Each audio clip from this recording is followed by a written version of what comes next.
Bismillahirrahmanirrahim. Assalamualaikum warahmatullahi wabarakatuh. Alhamdulillahilladzi anzala ala abdihil kitaba wa lam yaj'al lahu iwaja. Asyhadu an la ilaha illallah wahdahu la syarikalah. Wa asyhadu anna Muhammadan abduhu wa rasuluhu la nabiyya ba'dah.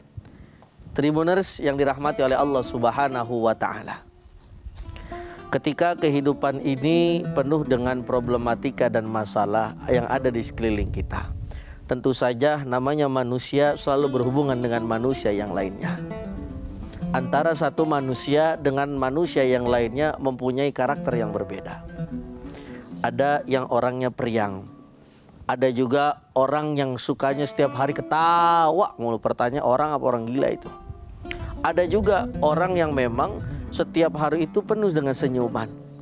Ada juga orang-orang yang setiap harinya kerjaannya marah-marah mulu. Siapapun yang ada di hadapannya pasti dimarahin terus. Maka kehidupan yang memang sifatnya kita al-insanu madaniyun bitabai, orang itu butuh dengan orang yang lainnya. Tentu saja yang harus kita perhatikan di dalam pergaulan adalah untuk saling menjaga hati.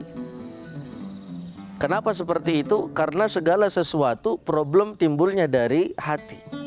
Kalau hatinya baik, insya Allah apapun yang dilakukan akan mendatangkan kebaikan. Tapi sebaliknya tentu saja di dalam kehidupan pasti ada yang bikin jengkel, pasti ada yang bikin marah. Maka kita sebagai manusia gampang-gampanglah memaafkan orang lain.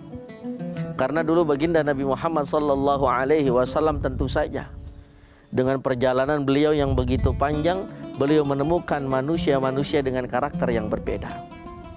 Beliau punya istri namanya Sayyidah Khadijah, yang mana Sayyidah Khadijah termasuk perempuan yang hebat.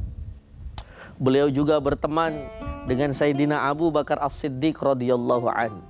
Beliau juga berteman dengan Sayyidina Utsman bin Affan, bahkan keempat daripada Khulafaur Rasyidin, rajin mendampingi baginda Nabi Muhammad sallallahu alaihi wasallam. Tapi kita lihat di dalam histori Rasulullah Sallallahu Alaihi Wasallam disakiti oleh beberapa orang. Apakah Rasul membalas dengan menyakiti? Jawabannya tidak. Maka ini adalah satu hal ataupun satu pelajaran yang istimewa yang Rasul gambarkan kepada kita. Ketika kita misalkan ada orang yang membuat kita, mungkin hati kita marah, ya sudah, gampang-gampanglah kita memaafkan orang lain.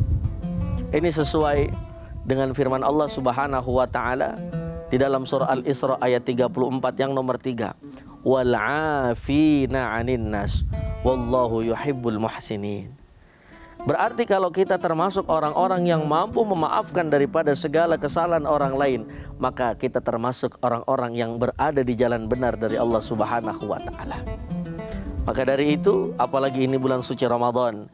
Nanti setelah bulan suci Ramadan ada namanya bulan Syawal, di mana di situ ada peringatan Idul Fitri, yang dimana kita dianjurkan untuk saling memaafkan kesalahan orang lain. Jangan pandang siapa orang yang kita maafkan, tapi kita pandang betapa hebatnya Allah ketika menciptakan hambanya. Hambanya berbuat salah, Allah terus memaafkan hambanya ketika hambanya ingin meminta maaf. Maka kita terlebih sebagai seorang makhluknya Allah Subhanahu wa ta'ala, jauh dari kata sempurna. Maka ketika ada orang berbuat salah kepada kita, ya sudah, ketika dia datang ngetok rumah kita, tok tok tok, assalamualaikum, waalaikumsalam, tolong maafkan kesalahan saya yang kemarin. Maka tugas kita adalah memaafkan kesalahan orang lain. Tapi Pak Ustadz, kesalahannya udah besar, kesalahannya sudah fatal, lalu bagaimana, apakah saya tetap memaafkan? Maka jawabannya adalah tetap maafkan saja kesalahan orang lain. Karena kita tidak tahu lewat jalur mana kita masuk surga. Bisa saja kita masuk surga lewat jalur kita dengan memaafkan orang lain. Tribuners yang dirahmati oleh Allah Subhanahu wa ta'ala. Maka dari itu marilah terus kita berlomba-lomba di dalam kebaikan.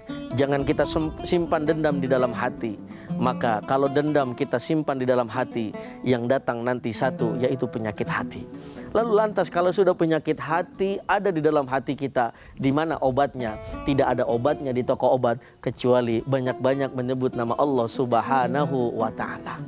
Pada akhirnya Tribuners yang dirahmati oleh Allah Subhanahu wa ta'ala, ada sebuah pantun, jalan-jalan ketemu Mas Untung, beli ke Tanah Abang membeli kain. Kalau pengen kita jadi orang yang beruntung, gampang-gampang kita memaafkan daripada kesalahan orang lain.